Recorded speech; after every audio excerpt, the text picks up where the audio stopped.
Est-ce que les peines à domicile sont assez dissuasives et surtout adéquatement encadrées? C'est la question que se pose une victime d'agression sexuelle de Sherbrooke, dont l'agresseur en peine à domicile s'est retrouvé à travailler devant chez elle pendant 3 journées consécutives. Oui, il y a un matin, je me suis levée, puis il travaillait juste en face de chez moi. Si j'avais dû sortir cette journée-là, il aurait fallu que j'aille le voir lui directement pour lui demander de tasser son véhicule. Parce qu'il bloquait ton entrée. Oui, c'est ça. Fait que dans le fond, cette journée-là, j'ai décidé de rester à la maison. J'ai appelé, par exemple, la police. Là, j'ai appelé plusieurs fois dans la journée. On ne sait pas trop quoi faire, c'est ambigu. Ils étaient comme bien embêtés. Ils m'ont dit, ben ferme les rideaux, sors pas de chez toi. Euh, Ça a duré comme ça, dans le fond, 3 jours. On a fait de nombreux appels à la police. Mais là, le troisième jour, c'était comme la goutte, là. Je me suis dit, là, c'est pas vrai que... Là, c'est rendu que c'est moi qui est emprisonnée chez moi, là. Pendant que lui, finalement, il est libre, puis c'était comme... C'était trop.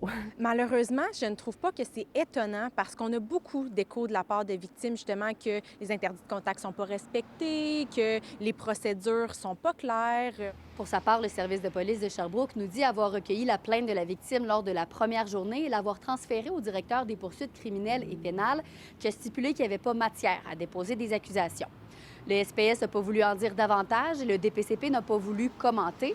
J'ai toutefois pu parler avec la procureure du DPCP qui était là pendant le procès. Dans ce cas-là, il y avait des interdits de contact qui ont été mis dans les conditions de sursis.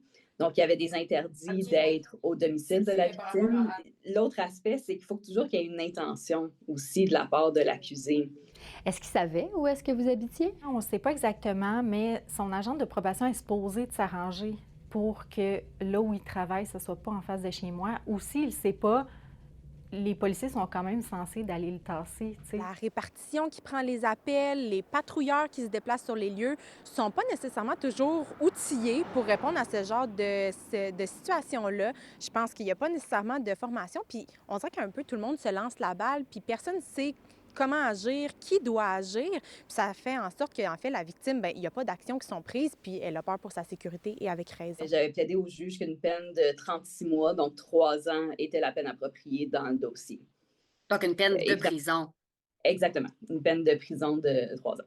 Dans ce dossier-là, d'imposer une peine d'emprisonnement dans la collectivité aurait un impact disproportionné sur la victime. Quand ils ont donné le verdict, quand tu as su que ça allait être une peine à domicile, est-ce que tu étais sereine avec ça? Est-ce que tu avais des craintes? Non, j'étais vraiment déçue parce que ça a été des procédures vraiment difficiles, vraiment longues. Puis finalement, j'ai un peu l'impression que ça a été fait pour rien. Encore plus maintenant que je vois comment que c'est peu restrictif, là. Les peines à domicile dans les cas d'agression sexuelle ne sont possibles à nouveau que depuis novembre 2022, à la suite d'une décision du gouvernement fédéral. À Sherbrooke, Fanny Lachance-Paquette pour Nouveau Info.